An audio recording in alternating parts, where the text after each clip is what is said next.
yarashoboye gusohora icegeranyo ivuga yuko ikibonobono Chrisin mu rurimi rw'igifaransa cyafashije guteza imbere canke kuduza amikoro abenegihugu bo mu gihugu bo muri ico gihugu ca Haiti. Aho ikibonobono aratuvura inyuma n'imbere umubiri wacu. Aho ikibonobono aravura ishano.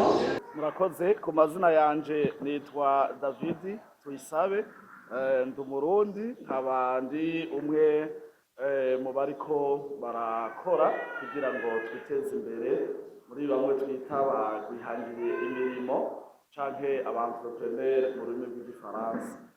Ego.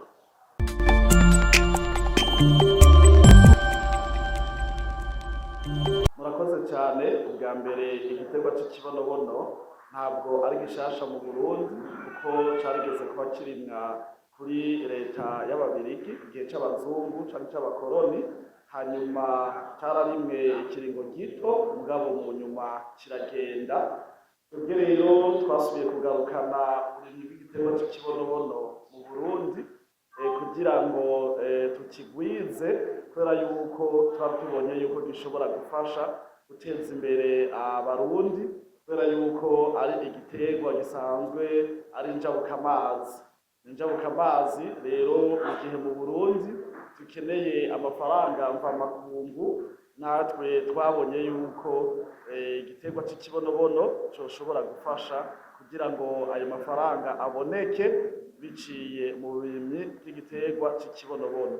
Kikaba rero ari igiterwa gihingurwamwo ibintu vyinshi bitandukanye, aho ubushakashatsi bwerekana yuko igiterwa cy'ikibonobono gishobora kuvamwo ibintu 23.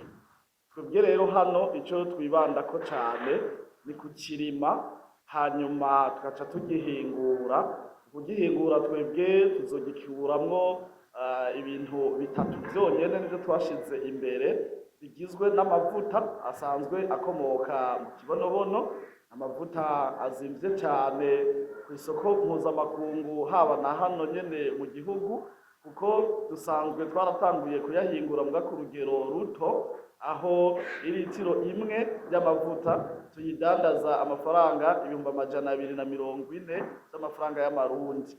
Rero akaba ari amavuta tubona akenewe cyane hano mu gihugu, kuko hariho abayagura kugira ngo bayisige abavure indwara zo ku rukoba, hariho n'abayagura kugira ngo bayisige akuze imishatsi yabo, hari n'abayagura rero mbere bakayakoresha mu buryo bw'ubuvuzi, bakanywa dukeya kugira ngo asohore amasumu canke ibinure bidakenewe mu mubiri, umva mu buryo bwo koga mu nda. Hanyuma kandi tutibagiye bivanye n'imyizerere y'abantu batandukanye, hari n'umugwi wundi munini ugura ayo mavuta kugira ngo bizera yuko ashobora kubirukanira amashetani, imikoshi, inyatsi n'ibindi.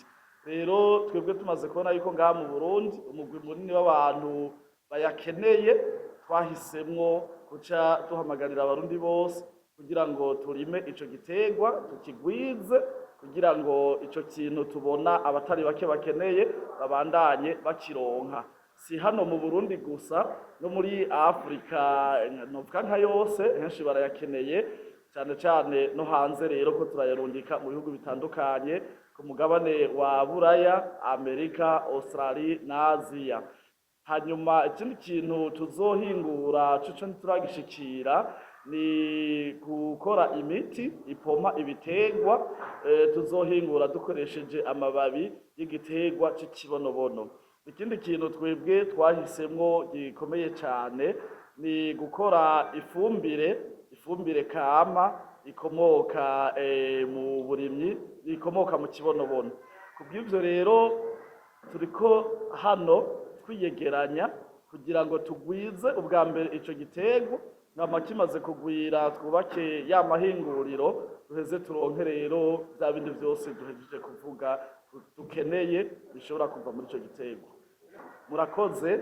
Hano twakoranye tuvuye mu burere bwose bw'igihugu, novuga hari 18 kubera ko itegeko rizihindura ryagiye kubaho twebwe twaratanguye kwiyumvira gushiraho amakoperative ku ntara mugabo ayo makoperative arahari ashika kuri 17 aho ushobora gusanga koperative yose yitirirwa izina ry'intara yahahora nk'akarorero Kibonobono Bubanza canke Kibonobono Karusi, Kibonobono Makamba.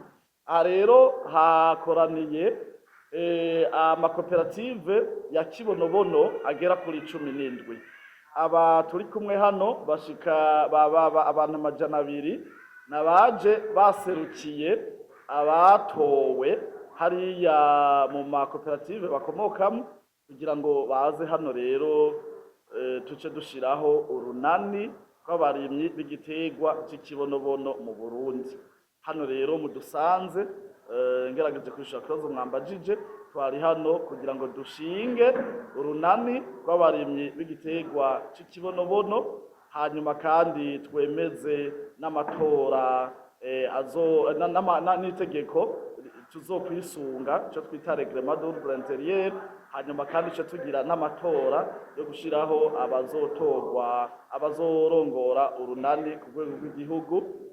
Hama rero ari naho bashoboye kunyizera jewe kugira ngo nserukire urwo runani ku rwego rw'igihugu. Dufatiye ku biharuro canke ku makuru dusoma mu bindi bihugu byose birima ikibonobono, mpereye dufate nko ku mugabane wa Amerika ari igihugu ca Haiti, leta ya Haiti mu mwaka wa 2016 yarashoboye gusohora icegeranyo ivuga yuko ikibonobono Chrisin mu rurimi rw'igifaransa cafashije guteza imbere canke kuduza amikoro abenegihugu bo muri ico gihugu ca Haiti.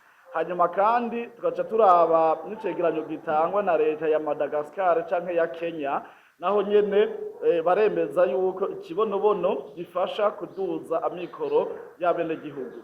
Tugarutse rero hano mu Burundi turavye ibiterwa byose birimwa, ahubwo dusanga ikibonobono arico coshobora kuba kigugwa amafaranga menshi cane mu gihe twokirima hama tukumvikana namwe mu masoko agikeneye.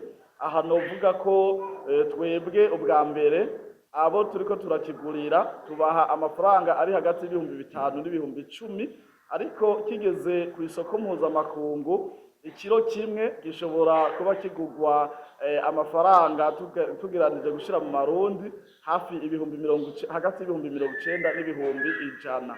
Kutyo rero tukabona neza yuko abarundi bijukiye kukirima kumbure cofasha kongereza mikoro yawe ha ruhande y'ibindi biterwa byinshi bari basanzwe barimo. Kubw'iyo mvo kubera ko dusanzwe tuzi ko ivyo bintu bihari, twebwe twahisemo gukorera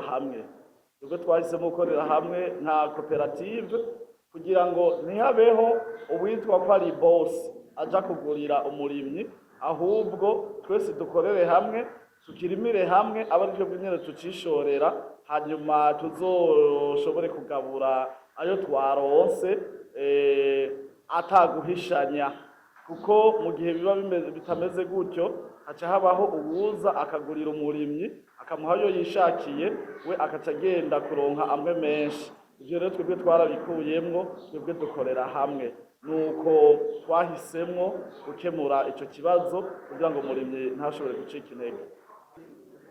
Turafise imirima twarimiye hamwe kuko nuvuga yuko twari tukiri mu ntango ko twabanje gukora igikorwa cyo kumvisha abarundi yuko ikibonobono gifise akamaro, hanyuma rero barabibonye gushika ubu. Nuvuga yuko dufise twese hamwe turafise amahegitari arenga gatoya 12 twarimiye hamwe. Tukaba dufise rero n'iyindi mirima myinshi cyane yagiye irarimwa n'abanywanyi, ariko babikora nko mu buryo bwo kugeza bavuga ati reka turabe ko ari ivyo batubwiye ko cera kare, reka turabe ko ari ivyo batubwiye yuko nitwakirima bazotugurira, reka turabe ko ari ivyo.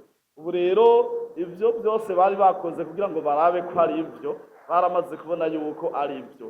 Twiteze rero yuko muri iri rima rikurikira ari naco gituma twabahamagaye kugira ngo tubivuge kare bitegurire kurima igiterwa c'ikibonobono mu mwirima rikurikira. Rero turiteze yuko nibakirima tuzova turonka umwimbu ugwiriye twifuza kugira ngo dushike kuri rya hinguriro.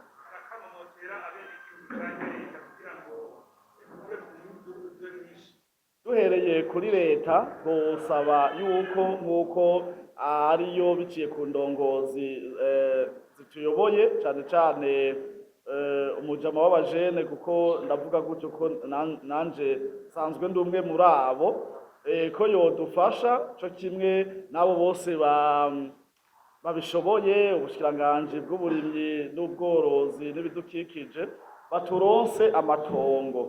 Twarumvise ku wa mbere ku munsi mukuru wo kwikukira, twarumvise ko nyen'icubahiro yarivumereye yuko abantu bafise imigambi yo kwiteza imbere bobaha amatongo. Rero turifuza yuko Kibonobono twoba aba mbere mu guhabwa ayo matongo kugira ngo turime ikibonobono. Ico nico dusaba leta.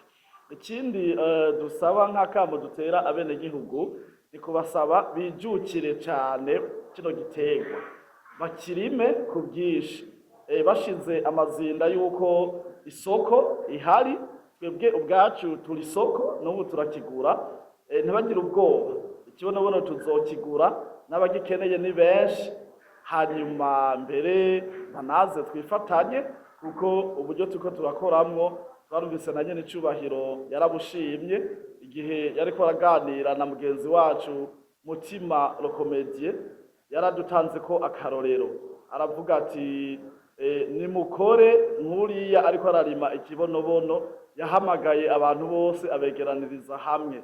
Rero bumve ko n'ubu tubandanya tubahamagara kugira ngo baze twiyegeranye, hama kandi bareme, kuko kandi na nyen'icubahiro yarabigarutse ko incuro hafi zitatu, aravuga ati ikibonobono twararavye dusanga muri kiriya kibonobono harimwo amaritiro menshi y'igitoro, bivuze yuko mu gihe boza tukakirima hama tukagishora, dushobora kuba tworonka amafaranga ashobora kudufasha gukemura bimwe mu bibazo dutegwa n'ibura ry'amafaranga mvamakungu. Abenegihugu rero bariko baradukurikirana bumve yuko tubateye akamo, banyaragase baze, nta na hamwe tutari mu gihugu, baturondere tubereke uburyo bifatanya natwe kugira ngo mwirima rikurikira turime ikibonobono.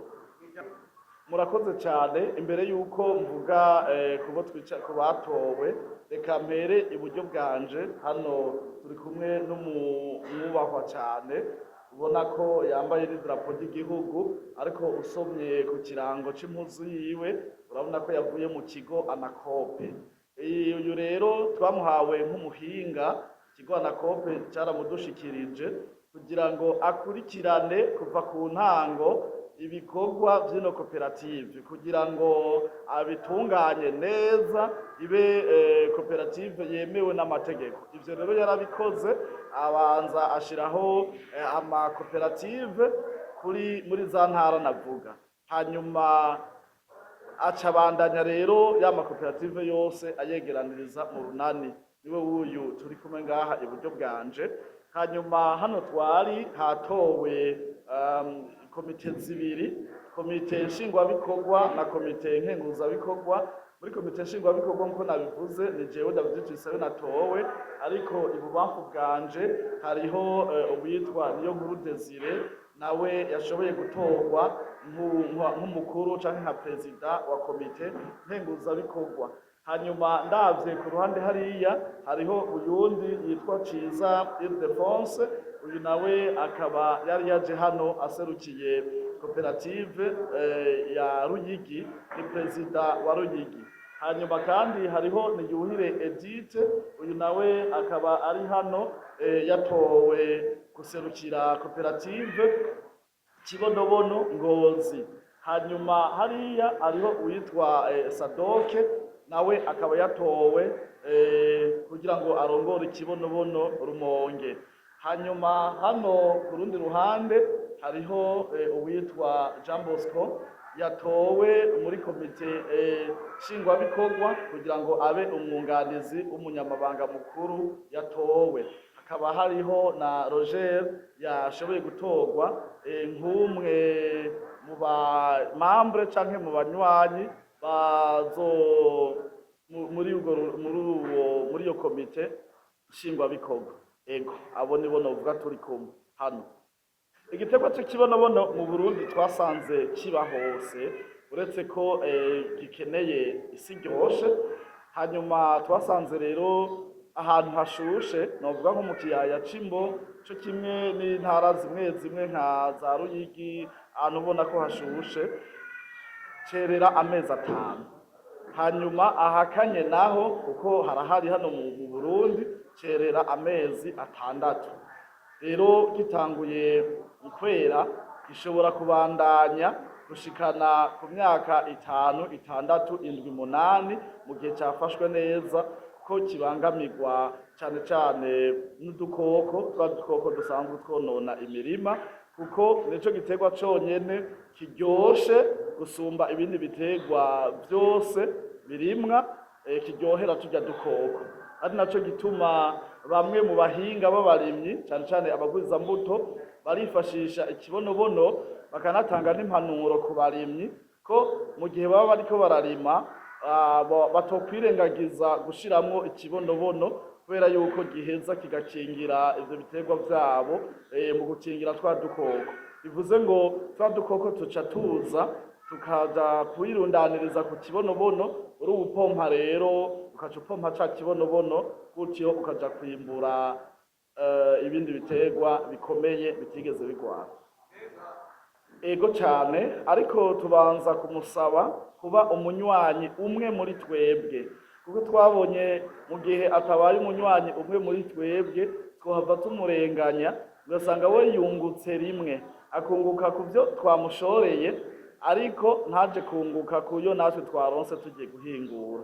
Ivyo rero nta kibazo, umuntu wese ariko aradukurikirana azi ko afise itongo rigaragara ataco ariko ararikoresha, eka naho yo yarasanzwe aririmamwo ibigori, tumusaba ko yorima ikibonobono nta ngorane, tuzomugurira, kandi mugabo vyoba vyiza yifadikanije natwe. Kugira ngo umunywanyi yifatikanye namwe yemerwe isabe.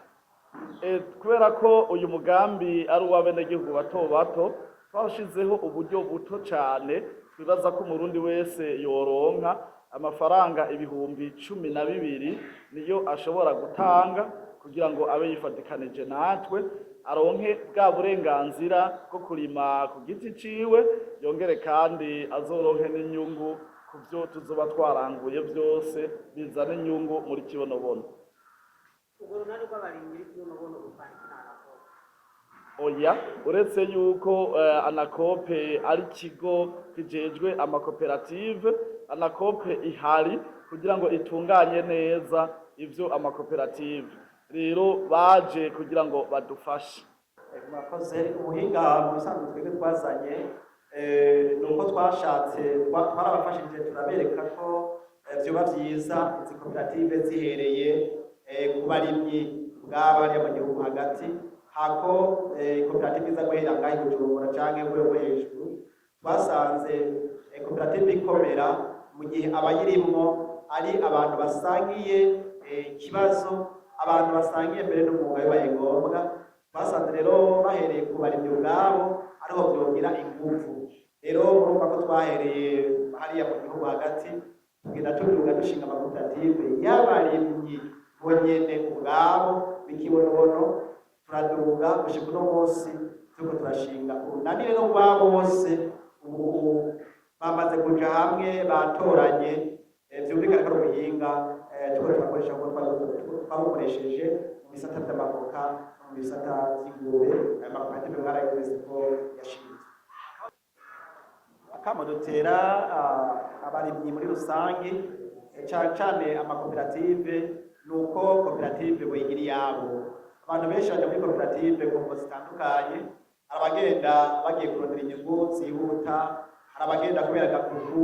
Mugabo twasanze abarimyi bagize koperative aribo bayishingiye, atabundi umuntu agiye gushinga koperative bavyiyumvisemo bakumva ko ari inyungu zabo. Urabona nk'iyi koperative Kibonobono bo bavuga bati tuzorima, tuzidandariza, tuzihingurira, tuzishorera.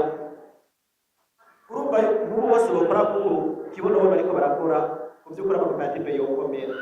Twotera akamo rero abarundi bari mu makoperative n'abatarayajamwo gukorera hamwe, cyane cyane ko nyari ico barakunda kuvuga ngo turi kumwe twese birashoboka, kandi kugira ngo dushike ku mbona kazoza igihugu cifashe 2040 giteye imbere 2060 ntibikunda ko twashikana na ayo makoperative, cyane cyane y'abantu bumva ko ibintu ari vyabo bakifata mu ntoke kandi bakirinda ubuguruguru. Twarasanze amakoperative amwe yasambutse kubera indongozi z'ayo makoperative. Tunasabe n'izi ndongozi zatowe hariya mu ntara n'izi zitowe uno munsi mu runani bumve ko ibintu by'abantu rusange bakwiye kuvyubahiriza, birinde gusesagura ubutunzi bw'abarwanyi. Ivyo bituma amakoperative asambuka, bituma mukomeje kubishikiriza abenegihugu bari mu makoperative bacika intege, kuko bakora imyaka n'imyaka bagahiga ico bakwemo bakabura. Hamwe rero aboca batumira akarorero, boca tuvuga ko koperative z'Ikibonobono ari zimwe mu makoperative z'icitegererezo ayandi makoperative yoza kuragura. Rero kugira ngo baravyumva baze batubere ivyamwa, tubatwabire ivyamwa biboneka ku buryo ayandi makoperative kubera ko aracika intege azoza kuragura ubumenyi mu makoperative y'abarimyi b'Ikibonobono.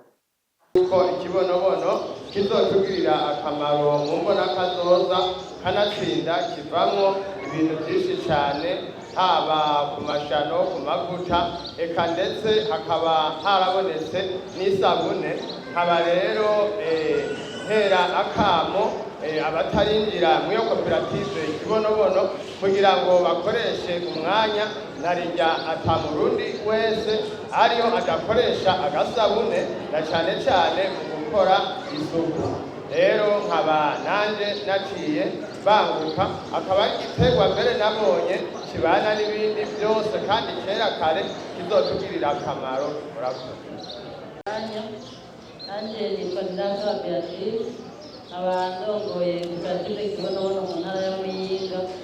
Hanyuma nk'uko mubona twakoraniye ngaha, twaje gutora indongozi, kandi by'ukuri twishimiye indongozi twumva yuko zigiye kuduteza imbere muri uyu mugambi wa Kibonobono. Hanyuma nkagira mpamagarire abari ngaha mbere n'abatari ngaha, mpamagarire abarundi bose n'abarundikazi kwinjukira umugambi w'Ikibonobono. Murumva yuko ari izahabu yerera hejuru, jewe narakirimye kandi ndabona yuko kiri ku ntambwe ishimishije, hamwe abarundi tuzijukira gutera imbere by'ukuri. Uyu muvizioneri wacu ariko arabeshe jewe ndabihamya, narakirimye ku rwego rushimishije. Murakoze. Abandi muri metropole ya Cankuzo, nkaba nanjye n'umurimyi w'Ikibonobono kandi nkaba ndi n'umunywanyi. Nuvuga nti abarundi ahubwo nibanyaruke bo bataraza muri umugambi. Umugambi mwiza aho uba umurimyi ukaba n'umudandaza, urumva ko urima ukongera ukunguka. Hama kino Kibonobono gitanga umwimbu wa vuba, inyungu iboneka hafi cyane, si bimwe windira imyaka 5 mu mezi 5 wamaze kubona ko umwimbu uhari, kuko n'ikirimwa je narakirima nk'ubu namaze kubona umusaruro mu bindi zadashobora. N'abarundi rero n'ukuri, abarundi ni igitego kije gukura ubukene mu miryango. Ni igitego kibana n'ibindi biterwa, ushobora kugitera mu biterwa, ushobora kugitera cyonyine cyangwa giterana n'ibindi biterwa.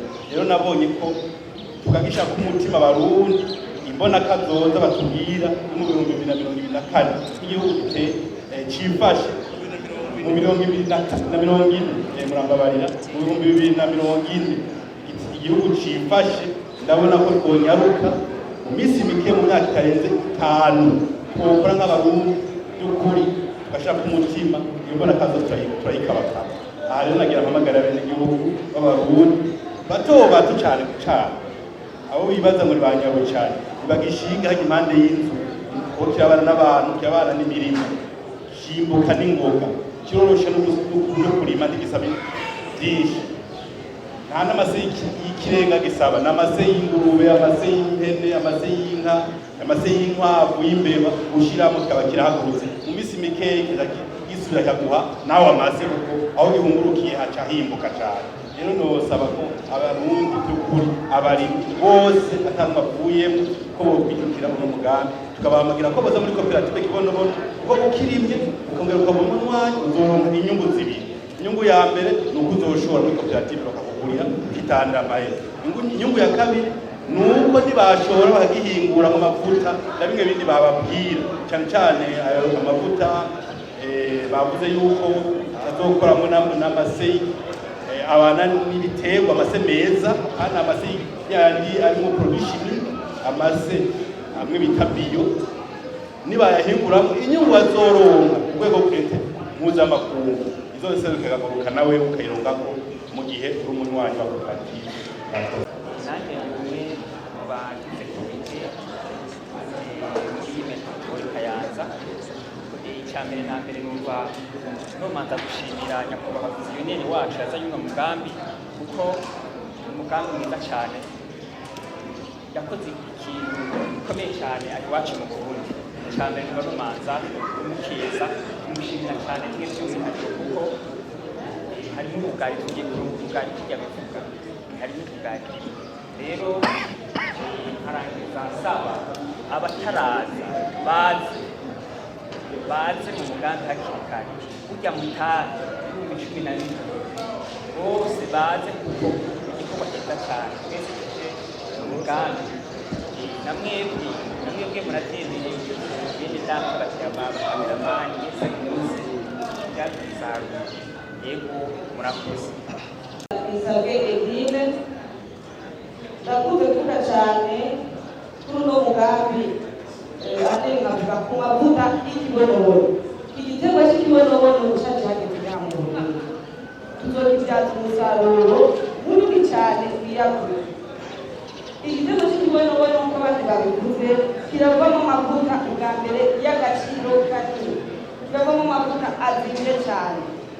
Ayo mavuta rero twasanze twebwe abarundi tuyakeneye cyane kuko arakora mu buvuzi, azodufasha kubungabunga amagara yacu. Ku batabizi amavuta y'ikibonobono aravura indwara nka zose n'urukoba. Aha niko ndabivuga ngaha kuko maze kuyakoresha n'abanywanyi benshi turi kumwe baramaze kuyakoresha. Amavuta meza cyane, ndabona bigeme ngaha, ndabona abapasiteri. Amavuta y'ikibonobono arakora neza umubiri, arakora ubwiza bw'umubiri, arakugirira umubiri neza, akagukorera ibitangaza. Amavuta y'ikibonobono arakora neza imishatsi y'abadamu mu nyumva, abigeme mushaka gukora imishatsi neza mukoresha amavuta y'ikibonobono. Amavuta y'ikibonobono aratuvura inyuma n'imbere umubiri wacu. Amavuta y'ikibonobono aravura ishano. Ibyo ngibyo tumaze kwibonera, tukamaze kuyakoresha, aravura cyane mu mubiri n'inyuma. Muze rero twicukire uno mugambi, ndakeje inzego zatowe komere ku muheto utengatiye inzahabu. Twiyemeje rero gukora neza cyane kandi tuzongera neza, umunwa wose uronka icuruzwa, umufuko wose uronka amafaranga. Intego yo kugira umurundi aguwe neza, umurundi ahaze. Murakoze.